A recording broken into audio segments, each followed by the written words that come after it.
We're going to talk about the evolutionary mind this morning. It's the topic of our book that's just coming out at the moment. And it prepares the way for thinking about the change in consciousness at the millennium. Obviously, what happens at the millennium is something to do with our minds. It's not as if the laws of nature are all going to change at the year 2000. It's a mental event, a social event, a cultural event. And we're going to start this morning by talking about the evolutionary context for it. Our book, called The Evolutionary Mind, comes at a time when there's a tremendous amount of interest in evolutionary psychology. Psychologists in the last 5 to 10 years have discovered Darwin, and I keep meeting psychologists who speak to me with that sort of enthusiasm and bright-eyed quality of the new convert. They've seen the light, they've discovered Darwin, and I wonder why, as a biologist, they haven't discovered Darwin a long time ago. Darwin, after all, opened up the field of evolutionary psychology with his book, The Expression of Emotions in Man and the Animals. And there was a lot of speculation at the end of the 19th century about the evolution of consciousness. However, academic psychology this century has got involved in behaviorism, rats in cages pushing levers, and now cognitive psychology, computer models of neural processes, none of which has left much space for evolutionary theorizing. So they've come rather late to this evolutionary speculation. There's been permission given to biologists to speculate about evolution of the mind in this way by the analysis of selfish genes. They feel if they're talking about selfish genes, it's somehow scientific, and it's given everyone permission. This kind of discussion is epitomized in Steven Pinker's recent book, How the Mind Works. And it's based on the idea that human behavior is determined by genes. There's a gene for everything, and they then work out in theoretical terms what these genes would lead us to expect, the selfish behavior of the genes. Unfortunately, their conclusions are not terribly surprising or deep. And at the end of a lecture he gave recently in London, which was met with considerable skepticism, somebody said, well, now just give us the most important clear idea you've been able to deduce from your selfish gene theory. And he said that after lengthy calculations, they'd found that because females have only 1 or 2 eggs at a time, which are a rare and precious resource that needs conserving, whereas males produce millions of sperm, they deduced, after a lot of working out, that women would tend to seek high-status males and want to stay with them, whereas men would tend to be promiscuous to spread selfish genes more freely. And there was an air of disappointment in the lecture hall. And somebody was heard to say, is that all? Anyway, the fact that this rather closed world of selfish gene speculation is going on has given other people within the scientific world permission to think more widely about evolution. Most evolutionary theories are purely speculative, since we don't really know what happened in the past. Many of them are just so stories, rather like Kipling's accounts of how the leopard got its spots and so on. But there have been, in this modern explosion of speculation about our evolutionary past, there are several rather interesting ideas that have come up, and I just wanted to bring up 2 or 3 of these this morning, because although there's no shortage of speculations about what happened in the human past in the books of Terence McKenna, there are several new ideas which might amplify these ideas about conscious evolution. The first ideas that I want to talk about are put forward in a book by Stephen Mithen, M-I-T-H-E-N, called The Prehistory of the Mind. He's a British archaeologist, but in this book he's brought together a wealth of evidence from the fossil record, from archaeology, from the study of primate behavior, and from the study of child psychology, to put together a very interesting discussion of what happened to human minds during the 3.5 million years of human evolution before recorded history began. The first upright walking hominids are now believed to have emerged in Africa over 3.5 million years ago, Australopithecus. These were upright walking, tool-using, they used simple stone tools, precursors of ourselves. Human history, 3.5 million years of it, went on before we have the records from the great civilizations. The domestication of animals, the agricultural revolution, occurred 10,000 years ago. The first civilizations about 5,000 years ago, maybe 7,000 years ago. Industrialization 200 or 300 years ago. But for the vast majority of human history, people were living in quite different way. And it seems to me a very reasonable supposition that a great deal of our psychology, a great deal of the working of our minds has been shaped by this enormously long period about which we know so little. What Mythen points out is that these, although we don't know what they thought about and how they worked, for these early human beings, these early hominids, must have had several different kinds of intelligence. They must have had a social intelligence. They were social beings. They lived in social groups. And we know from studies of chimpanzees and other social primates that there are very subtle interactions within the group. There are dominance interactions, there are cooperative interactions. And to get it right requires a kind of intelligence about how other members of the group are going to react, what's appropriate behavior, and so on. All social animals must involve some kind of social intelligence. And we can reasonably assume that our ancestors, our hominid ancestors, had a social intelligence to enable them to live together and work together in social groups. They had a technical intelligence that enabled them to make stone tools and maybe other technical devices or technical things, maybe fibers and string, which haven't left traces in the archaeological record. They must have had a natural historical intelligence, because if you're living as a hunter-gatherer, as they did, then unless you know what to hunt and how to hunt it, what the habits of the animals are that you're hunting, unless you know what to gather, where to gather it, what things are good to eat, what things are good as herbs, you don't get very far. And this requires an enormously detailed knowledge of natural history. It's not just human beings, chimpanzees have to have this, and many other creatures. So this must have been part of their mental makeup. And then at some stage they began to talk, and they must have had a linguistic intelligence. We don't know when language began. Some people put it 50,000 years ago, some people put it much longer ago. But that really nobody knows. Language leaves no fossil traces. But something very strange happened. About 100,000 years ago, our ancestors achieved brain sizes roughly the same as ours today. So for 100,000 years, human beings have had brains of the current capacity.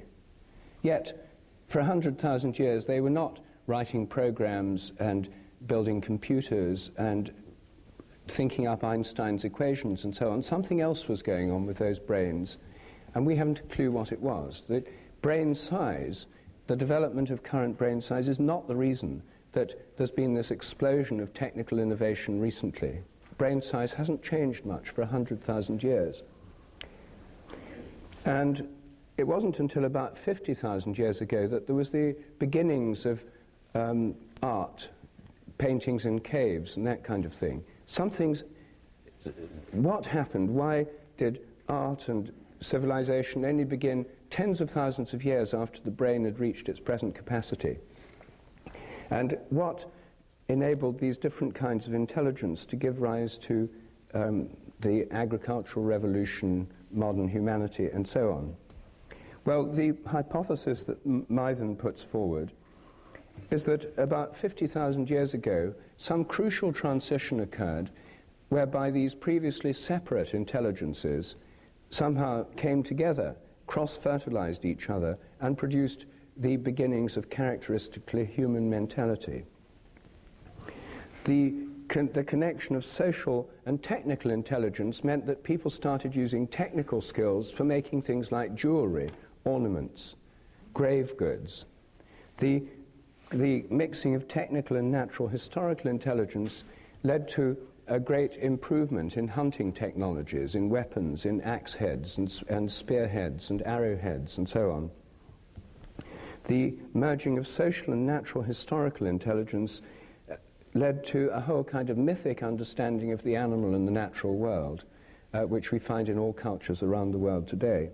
And with combining these with linguistic intelligence, there was a whole burst of human development, of mental development. He compares this to a cathedral. A Romanesque and Norman cathedral has side chapels almost sealed off from each other with no interaction, whereas the great Gothic cathedrals sort of open up and all these different things can mix together. Somehow he thinks this transition 50,000 years ago was associated with the origin of religion and seems to have been based on a sense of human connection, not just with the earth, but with the heavens. When I asked Mythen how he understood this to have happened, especially given his chosen metaphor of the cathedral, I said, do you think there really was a breakthrough from some extraterrestrial intelligence into the human realm at that stage, since all your evidence points to it? And he said, of course not, that's impossible. And so I said, how do you know it's impossible? Since everybody all around the world, according to your own evidence, seems to have undergone this transition, it seems to have shaped human mentality as we know it. He said, oh yes, he said, well, the very fact everyone believes it shows that this is an incredibly persistent illusion.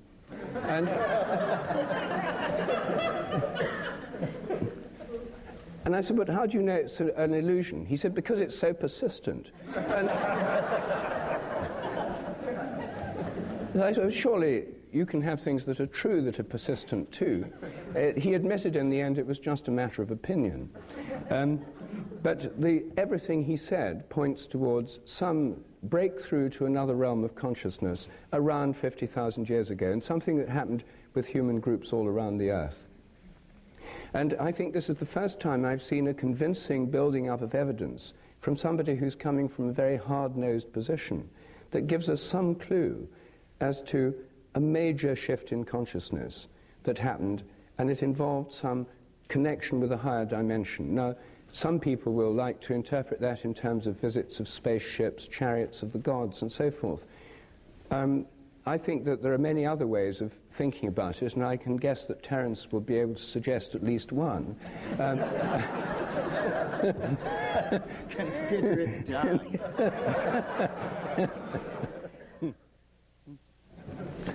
But before we there's one other speculation about the past I want to mention, which I found particularly interesting out of this year's crop of books on the subject, which is Barbara Ehrenreich's book, Blood Rights. She's an American writer based in New York, and in her book, Blood Rights, completely changed around my idea of human prehistory.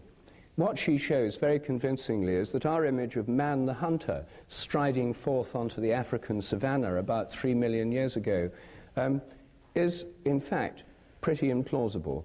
Human beings were small, they couldn't run very fast, they weren't particularly strong, their tools were extremely primitive. It's much more likely that for most of human history it was not man the hunter, but man the hunted. In fact, most bone remains of early hominids show the marks and scratches and tooth marks of large cats on them. Human beings were on the African savanna with lots of game, but also with lots of big predators. They were extremely vulnerable.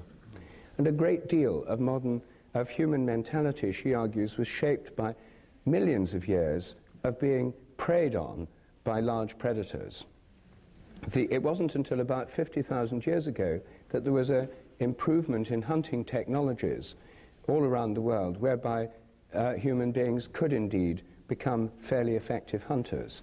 But for most of the 3.5 million years of hominid history, it was man the hunted. She shows very interestingly that this sheds light on many religious traditions, because in many religious traditions there's the idea of the victim, the sacrificial victim.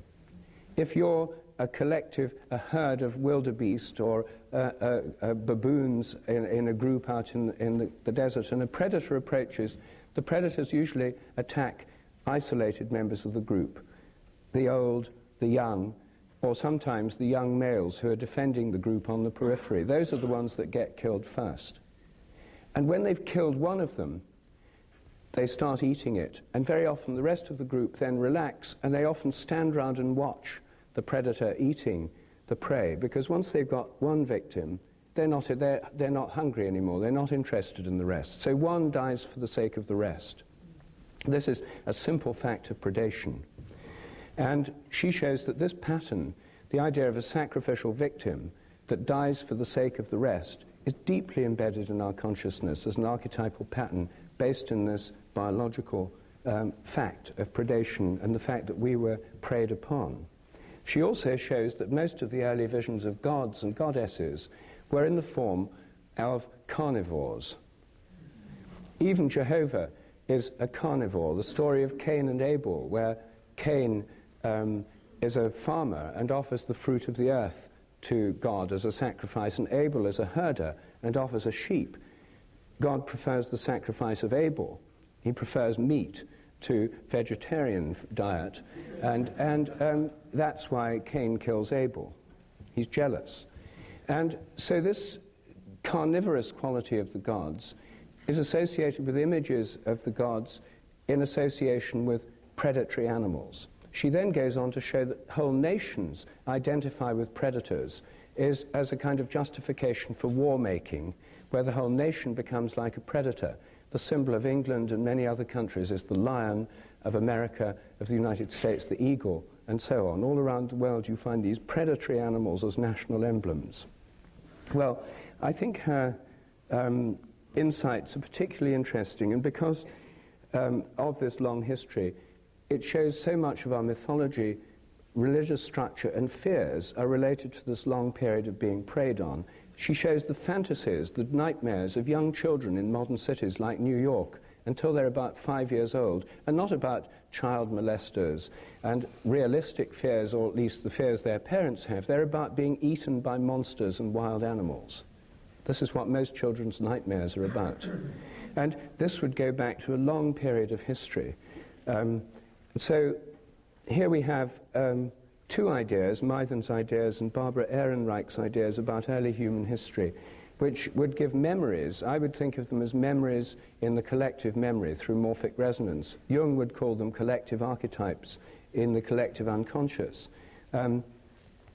Things which are built into our past, our memory, that have shaped the way our minds are today, of which we're largely unaware, because our normal study of history begins with the civilizations of the Near East, with Egypt, with Greece, Rome, and so forth, and leaves out the previous 3.5 million years of human history, which have really done so much to shape our evolutionary nature, and therefore condition the way we respond to each other today and in the future. I think that our evolutionary history is rooted in the past, but I've been reading on my journey here this novel, On the Edge, just published in England last week by Edward St. Aubyn. It's set in California. The crucial scenes occur in Esalen. And here's a conversation going on in the hot tubs on page 130. According to Terence McKenna, said Flavia, who happens to be a genius instead of an arrogant British jerk,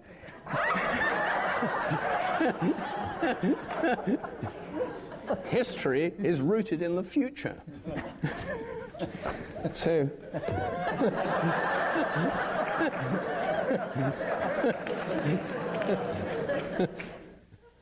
can I jump in?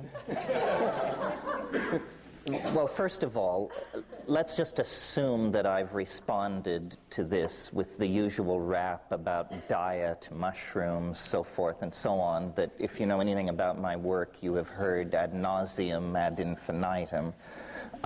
So just go past that and say, and remind you, Rup and I have not really had a good conversation for 20 months, but I guess, arranging ourselves according to the demands of the morphogenetic field, we're sort of thinking along the same creodes, because in my trying to understand at greater levels this moment of transition 50,000 years ago, or this moment of breakthrough, what exactly were the elements and how did it happen? I've sort of come very close to this area that Rupert's indicating this morning, because I can't help but notice that a successful predator must think like prey, that there is this peculiar intellectual symbiosis that goes on between the predator and the prey. And hunting cats, top carnivores, I think, internalize the behaviors of their prey. Well, at the very dawn of the emergence, of the evolutionary emergence of mind, the central human figure in that equation is the shaman. And the shaman at the high Paleolithic stage is essentially a kind of sanctioned psychotic. In other words, able to move into states of mind so extreme that their immediate social efficacy is arguable. And to condense that into common English, what I mean is the shaman is a person, a designated member of the social group, who can mentally change into an animal, who can become so animal-like that other members of the social group are appalled and draw back.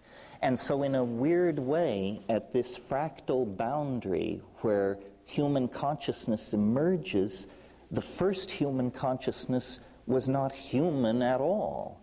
It was a human ability to model effectively the thinking processes of other predators. With mathematical models. With mathematical models and precision, yes.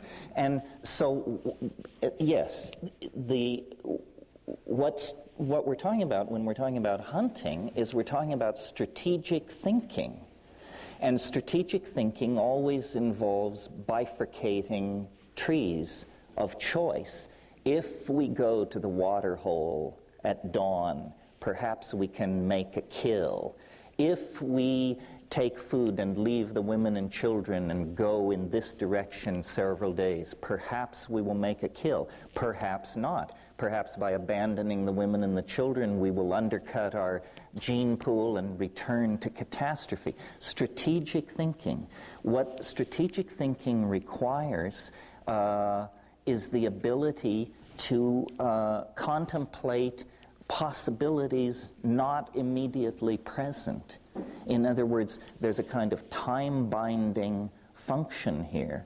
So I'm really not so much posing a question to Rup as adumbrating what he said. I think this is where it all comes together in this very complicated relationship between fear, expectation, strategizing, and the imagination.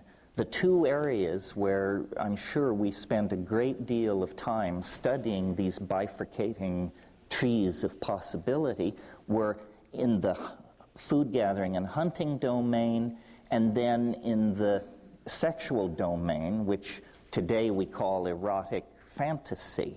But in the high Paleolithic, erotic fantasy was rather closely welded to where your genes went and how your biological propagation processes proceeded. So the key, whether you believe it was through the stimulation of psilocybin or through the aping of the behavior of other top predators that we aspired to compete with, whatever the causal mechanism, the domain in which the change was born and in which we will live until we leave the body behind us is the domain of the imagination.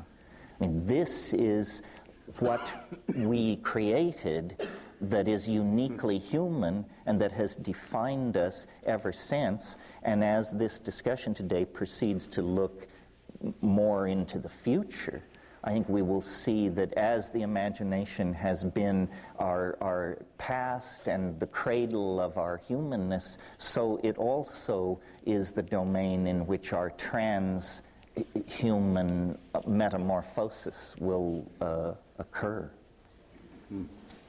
Something like that. Hey, as far as I can see, this is dancing around an intellectual black hole or something.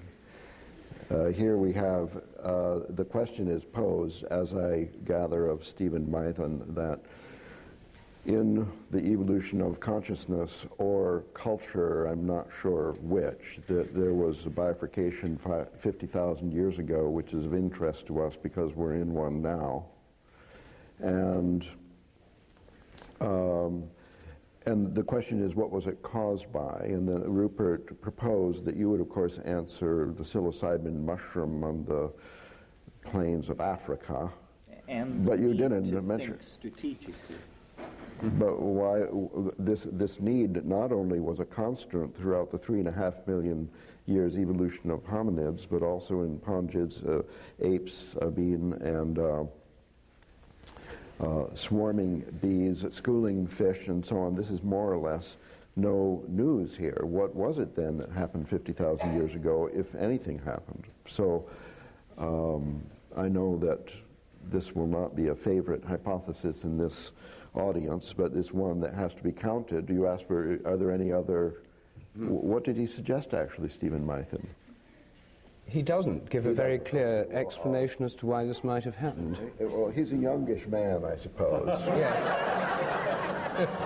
Who probably has not read the great books of his predecessors, such as, let's say, for example, Alexander Marchak, who led a great group of, a combined group of two species, neurophysiologists and archaeologists, in the distant past, to propose that miracle that occurred, like the beginning of Cro-Magnon 50,000 years ago, had to do with a structural change in neurophysiology. This presents the view, if you want to look at it that way, God as a brain surgeon, also known as the hole in the head, where the connection between the hemispheres was improved in the corpus callosum, and this physiological evolution provided a evolutionary advantage in hunting and so on. And as an evolution theorist, you would have to say, well, if there was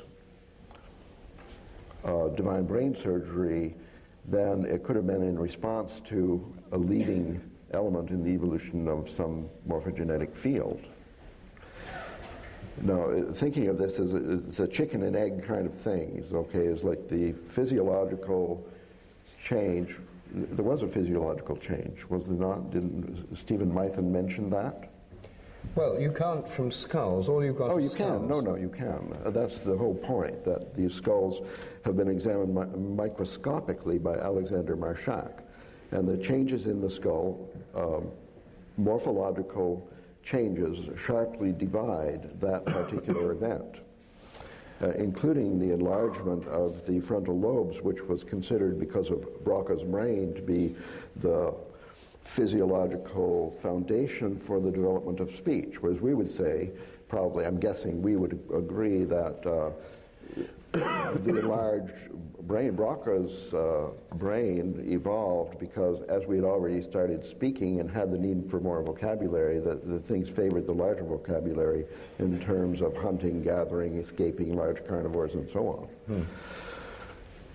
Anyway, there's a dichotomy of two different views about this bifurcation, the divine intervention one and the physiological DNA random mutation natural selection one. Isn't that it? And in this dichotomy, we see you opposed, because Terence believes the eating psilocybin mushrooms is a purely material explanation, right? It requires no recourse to a divine intervention in the field. Angels, dreams, you use the word imagination. But he's not suggesting a literal divine intervention. He's just speaking metaphorically. Well, Mython might be. Mython's speaking metaphorically. I think I'm speaking literally. Because I think, you see, one of the things we have to explain is that religion, or some sense of a beyond the human realm of consciousness, is found in every human culture today, in some sense, in some way or another, a world of spirits, a world of angels, of gods. That to explain the universal distribution of this as part of traditional human thinking requires at some stage in the past there have been an awareness of this other realm of consciousness.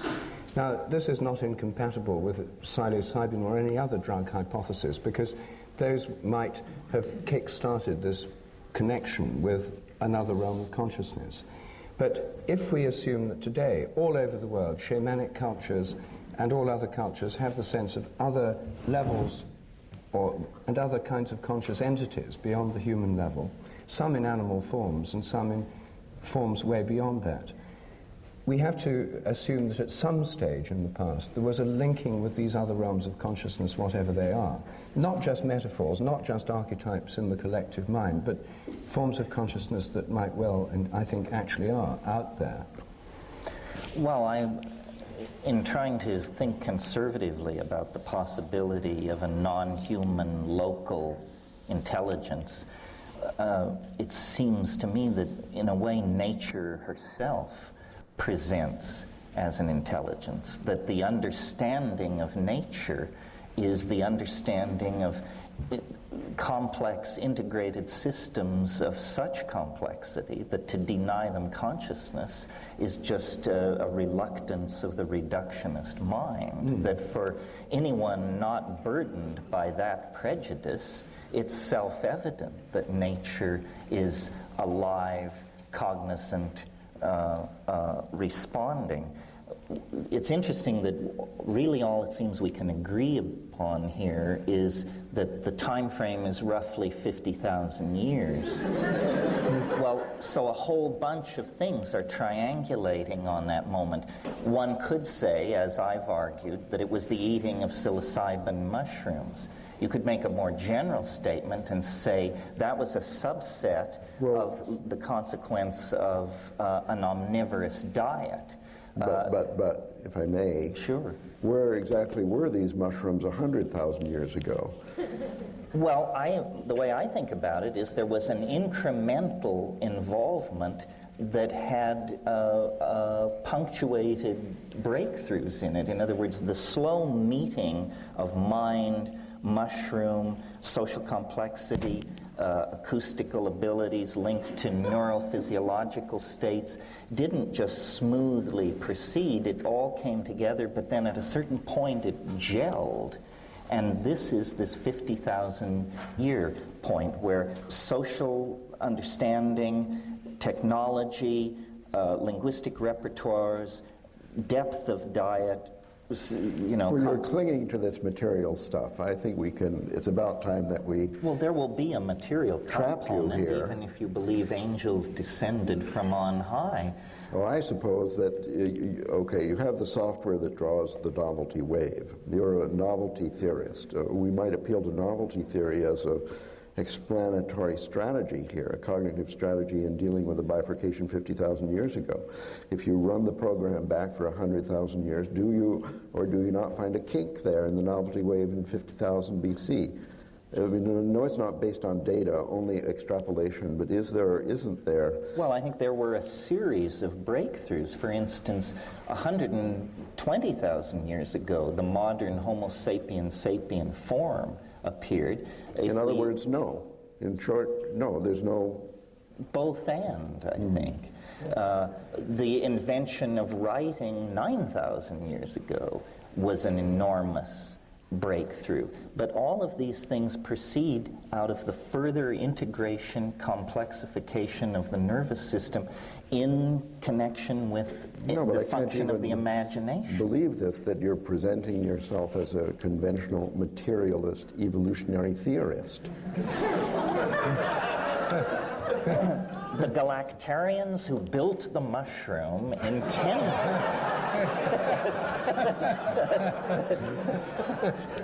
This is your pal, your favorite Well, you see, with author. the mushroom theory, you can always just say they encountered the mushroom and then it proceeded from there. But you can go one step back and say, who placed the mushroom in their I'll give you a path? hand there. I'll give you a hand there. And that was the preceding civilization of Lemurians who... What's wrong with Lemurians? They died out at that point because they had poisoned the environment with toxic chemicals and created global climate warming, which resulted in a drying of the desert, the Sahara Desert, from which sprung forth a bloom of psychedelic mushrooms that had been hiding under the surface previously because it was too wet. That's why. The loud hum I hear is William of Ockham spinning in his grave. I see. You think that DNA and the expression of genes is a simpler explanation than a divine intervention at the level of the novelty wave. I think that the DNA is divine. Ah. But William didn't like it. Escape from his trap. Rup, what you as a middleman should... I think, you see, I can't quite get your position because the new hard-nosed skeptic that you're revealing to us here and in other places, you see, it doesn't seem to fit too well with Terence McKenna on non-human entities, machine elves, etc. I mean, the idea of other kinds of consciousness, other forms of entity that are not just inside our brains and appearing in relation to deranged states of mind, pharmacologically induced. The idea that they're out there seems to me an essential part of most of what I've heard you say over many years. Well, I'm sort of getting into what I intend to say later, but I think the key thing is not to concentrate on materialist versus non-materialist explanations, but to realize that the new vision of nature is not as matter or energy, but as information. And information is expressed in the DNA, it's expressed epigenetically in culture. What's happening is that information was running itself on a primate platform, but evolving according to its own agenda. In a sense, we have a symbiotic relationship to a non-material being, which we call language. And we think it's ours, and we think we control it. This isn't what's happening. It's running itself. It's time-sharing a primate nervous system and evolving toward its own conclusions. Now I've just shot my talk, so... And it's so early in the morning. Yes, well, this is this damn drug I'm drinking. It makes you give it all away too soon. But I think, I mean, the discussion so far has been remarkably earthbound, and if we assume that information is not confined to this planet, if we, to put it in your information terminology, if we assume that consciousness is not limited to the Earth, if we assume that there are not only conscious beings on other planets, but also that other elements of the universe, like stars, suns, galaxies, may have minds or consciousness, which I do assume, then it becomes very likely that at some stage a consciousness on Earth could link somehow with those higher forms of consciousness. Who knows how? Maybe by something like interplanetary telepathy, something of that kind. So if there's some link of human consciousness with other forms of consciousness in the universe, then when that contact was established, there would be a big transition, that it could have been propelled or kicked off by drugs, it could have be kicked off by some mutation that led to more nervous interconnections. But when it happens, this connection with other forms of consciousness would transform human nature. Yes. And it would fit with the facts, because there's a belief in this. You see, now we're off the planet at last. Can I remind you, Terence, of a quotation from the front pages of your first book, speculating that mushroom spores are intergalactic travelers, that they have a hard case impervious to ultraviolet rays that enables them to float on the galactic wind from planetary system to planetary system, bringing us, as Rupert suggests, linguistic communications from other life forms, including immaterial life forms that they've been in conversation with in the past. I think that this is an approximate summary of your preface. But notice how materialist and space and time bound that hypothesis is. I could agree with everything Rupert said. I think now our intellectual toolkit has been enriched by the virtual confirmation of the idea that there is a Bell-type non-local aspect to the universe. So I do think we're in contact with all intelligence in the universe through the Bell non-local connection, but that means that it has no historicity, this connection. It has always been there, complete and entire. So why there is a sense of progressing toward it or it erupting through into normal earthbound affairs is not because someone in the Andromeda galaxy makes a decision, now we will reveal ourselves to the Earthlings. It's that the antenna system and the nervous system of the Earthlings evolved through a point where suddenly this became self-evident. Well, now we're coming to the question for the first time in the enlarged context in which we have not only all space but all time informing us. And here I may remind you of Father Bede's letter, which is quoted in the last chapter of our new book, where he challenges us to consider the mystical element, which he describes as more or less in the language of David Bohm's implicate order, that all time and all space is somehow exists as a interconnected ball of intelligence, which is let's just assume such a thing. Nevertheless, the science of our colleagues is more or less a true story of evolution, that there was a change, that language did come upon us in a certain moment, that before that moment we didn't speak, afterwards we did, and so the question arises, and I think this is, in my interpretation, the question we started with here. How could it be that with or without a divine intervention that there is this more or less linear progress in human intelligence, culture, capability, tool using, and exponential population growth that is correlated without any causal implication with the descent of the novelty wave?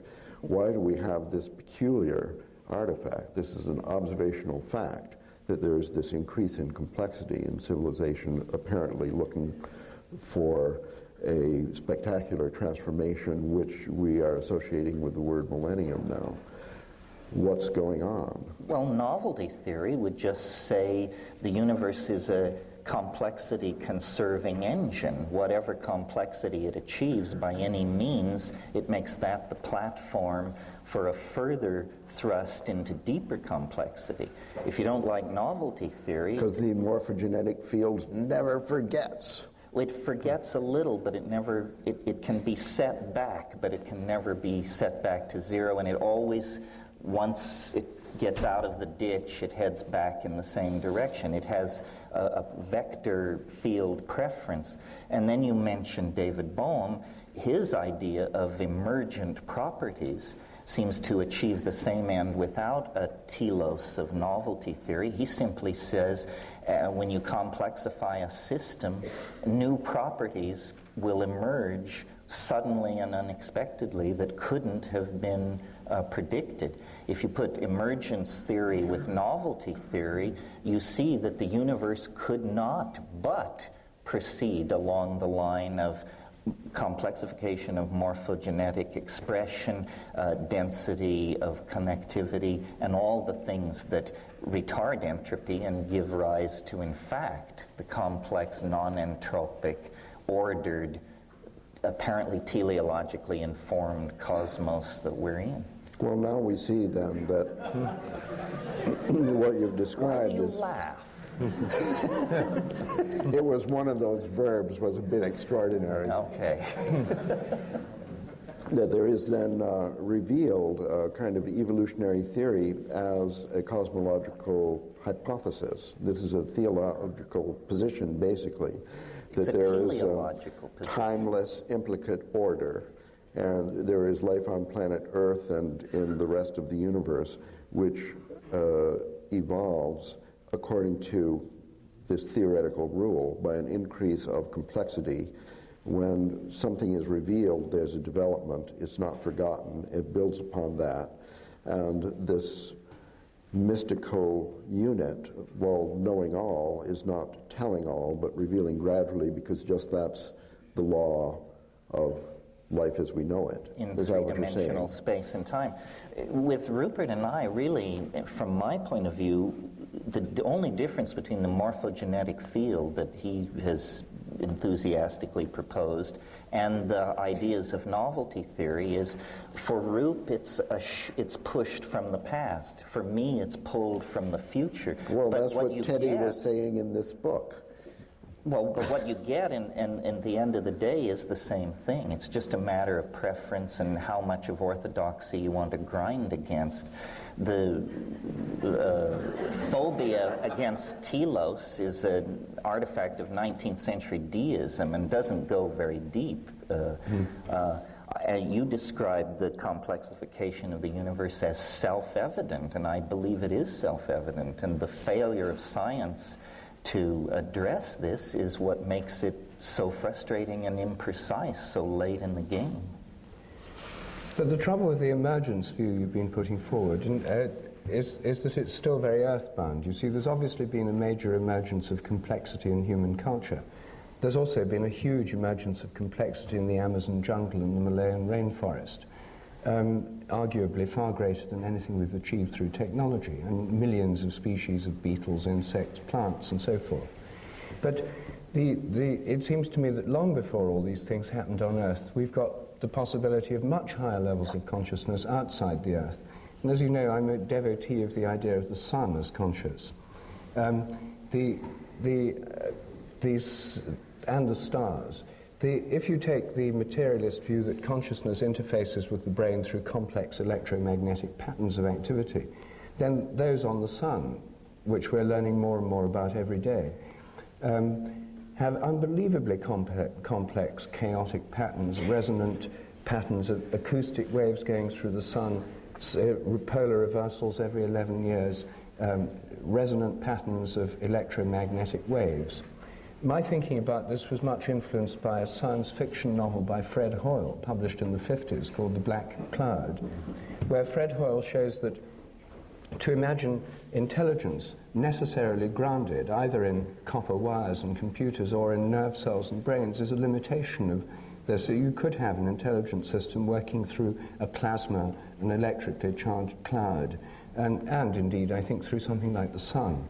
So if the sun is in fact conscious, if stars have a kind of consciousness, then of course it raises questions, well, what do they think about? What do they do with this consciousness? But it's very likely that the kind of consciousness they have would be at a vastly higher level than our own. So when we're talking about the emergence of higher consciousness in human beings, it's not as if for the first time in the universe some higher level of consciousness emerges. It could be that for the first time in the history of this solar system, our minds somehow contact the sort of intelligence, much greater intelligence that exists out there. And because I think it's possible to think of the stars and the sun as conscious, and then galaxies as conscious, you don't need to go straight beyond the universe to the divine mind. There's plenty of lower level minds than the divine mind that could be out there. And of course, traditional views of spirits and angels tell us that there are many, many, many innumerable levels of intelligence beyond our own within the galaxy, many associated with the stars. So we don't necessarily have to have the idea it's all happened and emerged on Earth through a complexification. We can have the thing, we reach a point where there's like a spark passes between a terrestrial consciousness, a human one, with more interconnected halves of the brain, people in the first throes of mind-boggling mushroom trip, etc. But somehow, whatever happens, there's this, like a spark, a connection established. And it seems to me that this hypothesis has the great advantage of actually accounting for what's believed all around the world, namely that there is some connection between human intelligence and that of the sky. Because in terms of imagination, you see, predators and human beings were both predators and prey, but so are lots of other animals, and presumably any hunting animal has to have the imagination and the ability to identify with the prey.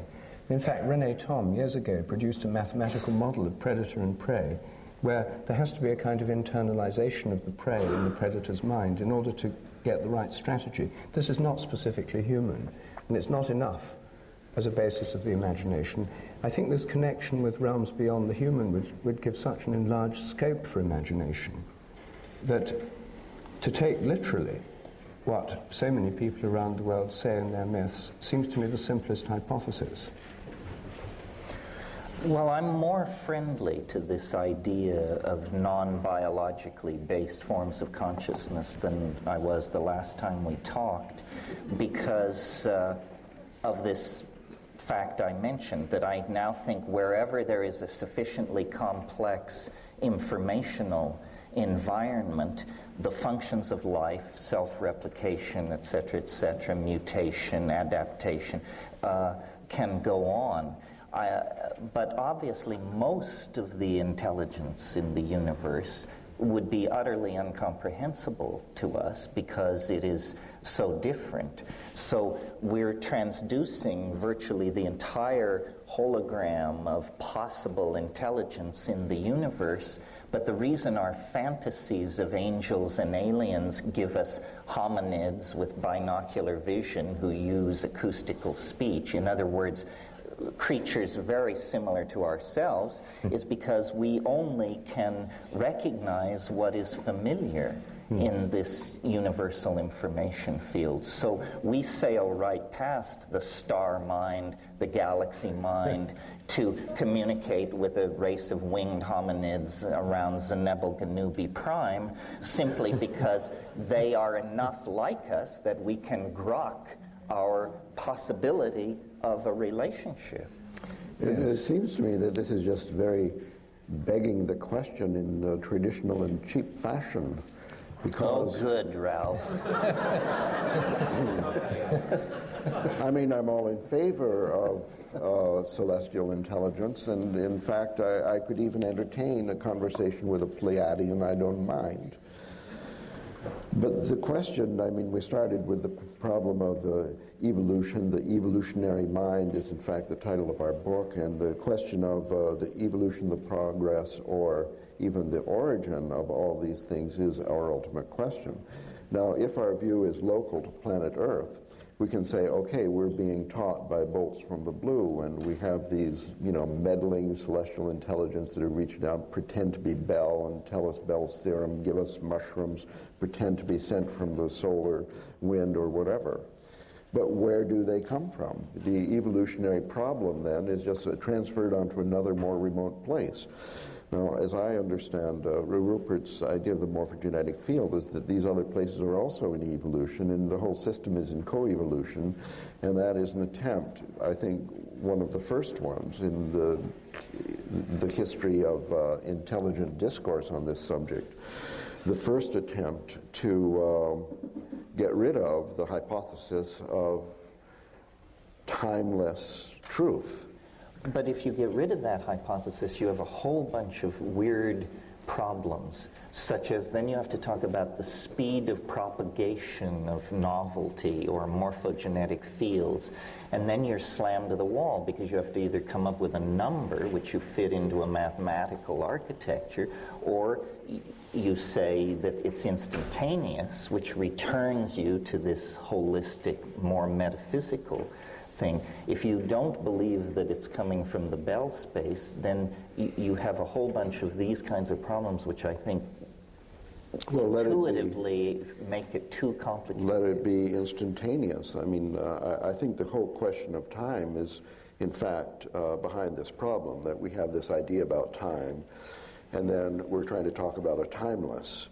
So one way to eliminate this cognitive dissonance is to say, okay, there is no timeless, it's all in co-evolution, and we're a little bit behind the evolution of the Pleiadians, and then, well, where does that come from? We're stuck with the problem. So I think, you're talking of the attractor at the end of time is more or less the beyond time is the intelligence that it informs, that nourishes the accumulation of complexity as we go along, apparently in time. Well, I think the attractor is complete in and of itself in another dimension. The process of history and biological evolution is the growing complex enough to grow toward the thing and understand it. So is our process of growth then nourished or not nourished by some flow of something that comes from this attractor at the end of time in another dimension? It contributes the trajectory of our approach. It defines the domain in which we are moving toward it. We couldn't even talk this without chaos theory. No, right? Chaos theory stands behind this very powerfully. Well, I don't know, Ralph, people have been talking about this for a long time before chaos theory came along. But in such a muddled fashion. Compared with the sublime clarity of our present conclusion. Precisely. So I don't quite see why chaos theory is an essential ingredient. Forget chaos theory. I'm interested in the possibility that in your deepest musings on this problem, you have rather avoided Father Bede's challenge to grapple with infinity, and that in the idea of the co-evolution of morphogenetic fields begs the question of the existence of a timeless or eternal truth, pattern, guidance, or something, which is, well, but are you, I don't know. I mean, Father Bede used the word mystical, but of course he was a priest. I don't think he meant the essentially incomprehensible. In other words, I don't think we're going to get to a place where we then say, from here on it is mystery and rational apprehension fails. My notion of the mystical is simply that which remains to be understood, and there will always be a residuum of mystery in principle, but in principle it is not mysterious. Let me... Oh, I think, I don't agree with that, I must say. I think thought you might not. No. Well, we'd soon be out of business if we're talking at the edge of the unthinkable, if we actually, everything suddenly becomes thinkable. Even in principle? I think that, given the nature of a human mind, evolved to deal with large predators, hunting on African plains, gathering herbs, etc., dealing with social problems, human relationships, etc. The idea that this evolution has equipped us with minds and language and cognitive abilities that enable us to comprehend the entire universe, where it's come from, where it's going, what minds and mind may lie beyond what we see. The idea that this very small part of the evolutionary system, with all the limitations inherent in it, could comprehend the whole, seems to me a rather improbable supposition. And I think that the point about mysticism, or what the Greek church calls apophatic, the apophatic, that is that the ultimate, in the end, does lie beyond what we can think. Our thinking can only take us so far. And this isn't just because we haven't got enough professors of mathematics yet, and it's only a matter of bigger computers and so forth, that there are grave limits on how far a very limited and evolutionary bound conceptual apparatus can take us. We'd never be able to embrace, as you yourself pointed out, the kind of mentality of the sun or a galaxy, because its concerns are so much greater and more remote than our own, let alone the universe as a whole. But in principle, some other form of organization could. In other words, these things are not sealed from understanding in principle. They are simply difficult for primate-based minds running limited software at low hertz rate to accommodate. But yes, but I mean, presumably the solar mind, if there is one, could have a pretty good intuitive understanding of the minds of other suns. I mean, if the sun has a mind, part of its activity, I think, would be concerned with the solar system. It would be like the brain of the solar system. But part of its activity would be concerned with its peer group, namely other stars. And then part of their activity would be related to the mind or purpose or telos of the entire galaxy. And those kinds of concerns, you know, the kind of relationship problems that our sun may be having with other suns, or double star systems like that of Sirius, the kind of relationship problems. Those are rather beyond the scope of human psychotherapy, or indeed human thought. There may be so many things going on, as indeed there are at levels we don't really understand very well the world of the goldfish or the ant. So there are certain limitations which I don't think are just a temporary limitation on what we can conceive or imagine. Well then, until we run out of energy to conceive and imagine, are we conceiving of the solar mind, if it exists, as evolving or fixed? No, it must evolve. It must evolve perhaps on a different time scale, which is the time scale of relationship in their own community, Yeah. which is the 15 billion year time frame since the Big Bang. Is that what you're thinking, that we're coming to the crux of it here? I think the evolution of the solar mind would be related to what happens here, because we're part of the solar system. And I would assume that because all planets and everything that's happening within the solar system feeds back and influences the solar mind, that it would somehow, it's not just the mind of the sun, it's the mind of the solar system. But it's evolving since the birth of the Milky Way and that's right. And what's of going on here is part of its evolution. We're within it and contributing to it. So the morphogenetic field then of the all and everything had a birth moment with the Big Bang. Is that what you're thinking, or? Well, I'm assuming that if we take the Big Bang theory to be, if we assume there was a Big Bang, I know you're very skeptical about the Big Bang, it's only a story, it's a myth. But if we take this creation myth of modern science, then that must be the birth of the field of the whole system. Yes. And modern physics in the unified field theory, superstring theory, tries to explain how you start with a unified 10-dimensional field that then evolves the other fields of nature within it.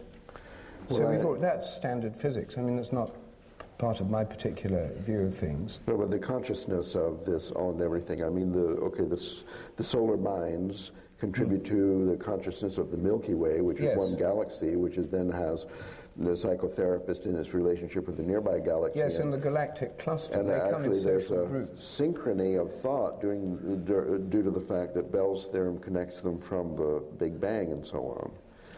But isn't all you're saying is that the universe is a modular hierarchy from atom through cells, societies? I'm challenging you to answer where the morphogenesis comes from that leads to a complexity and things like the birth of life, if it's simply the co-evolution of a physical system since the Big Bang. Novelty theory has answered this question. It comes from the satisfaction future. Of your mind and all smaller. Well, at least to the satisfaction of someone. But it doesn't explain either the origin of the novelty wave itself, nor does it, you see, there are many models, of course, of cosmic evolution. And one of them is that because you have the cosmic expansion, that for some reason the primal explosion, Big Bang, throws everything apart, so it's all moving apart. That means things cool down. As they cool down, more form and order can appear, and it literally makes more space for things to happen in. That the arrow of time, the arrow of evolutionary time, and the driving engine of evolution is the cosmic expansion, which means nothing can ever be stable, can ever stay the same, because the whole cosmos is unstable. It's always expanding and cooling. And given that, through all sorts of phase transitions, as you cool a plasma down, as atoms appear, and then as gases condense to liquids and liquids to solids, the cooling process involves the appearance of more order, more form. When there was less before, there was very little, the moment of the Big Bang. So the cooling and expansion more or less force the appearance of more structure, pattern, order. And you could say that that gives scope for creativity all the time. There's always the scope for new things to happen. And it's a long-standing debate among evolutionary theorists as to whether this is following a pre-established plan or being drawn towards an already existing future goal, or following a pre-existing set of laws or rules like the novelty wave, or whether it's all being made up as it goes along. And I'm much influenced in my thinking by Bergson, the Henri Bergson. In his book Creative Evolution, he very strongly defends the idea it's all being made up as it goes along. That doesn't mean to say that around the evolutionary process are not minds and imagination, but it makes the creative process of evolution more interesting rather than less, because it's not decided what's going to happen next. There are imaginations of many levels, including human imaginations at work here, looking at alternative possibilities. New things happen, and then what happens next depends on what's happened already, and the new possibilities of imagination that open up, but without the goal being fixed in advance. No, I have no problem with that. I don't see how, for instance, someone could hypothesize that all the laws came into existence simultaneous with the Big Bang. For example, did the laws of gene segregation come into being a billion years before biology existed anywhere in the universe? That seems naive and preposterous. Whitehead had this idea of what he called the aboriginal God. What we call natural laws are simply habits of a very ingrained sort, and habits can change, and in more dynamic regimes, a mind, a society, habits can change overnight. So what is given is that there shall be ever greater complexity. What is not given is how this complexity shall arrange itself, or what the final end state will be. It's a story that's being told as it unfolds. It's a game whose one of the rules of which is the rules can change. How are we doing here time-wise? Good. Good. Okay. Real good. Good.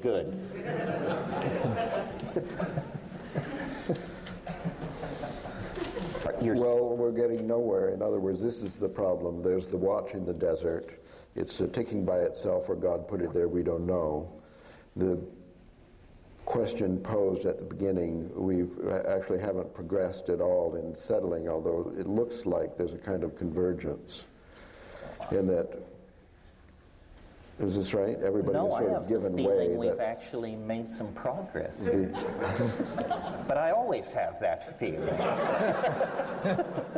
Well, the attractor at the end of time, then, as I gather, is only has in it simple rules of a board game that says the complexity is going to increase, and how it's evolving, and things like DNA rules and stuff, we can make up as we please as we go along. Whatever natural selection approves of will then come to pass. Complexity will increase, that's the only rule. And so, in fact, you agree that time is slowing down. Well, time is slowing down as the events potentially contained within any given moment exponentially expand. In other words, we're sort of in a situation of a spaceship falling into a black hole. From the point of view of a distant observer, the spaceship falls into the black hole, there's a flash of hard radiation, and the story is over. From the point of view of the people on the spaceship, the relativistic stretching of the timeline means you fall forever, and you never reach the conclusion. So, in fact, the consummation of the universe may be only 14 years away, but there may be enough time between now and then to reiterate the life of this universe 1 trillion to the trillionth times. Time is not a tyranny. It's a relativistic medium subject to all kinds of plasticity. There are many ways out of any assumed corner we paint ourselves into.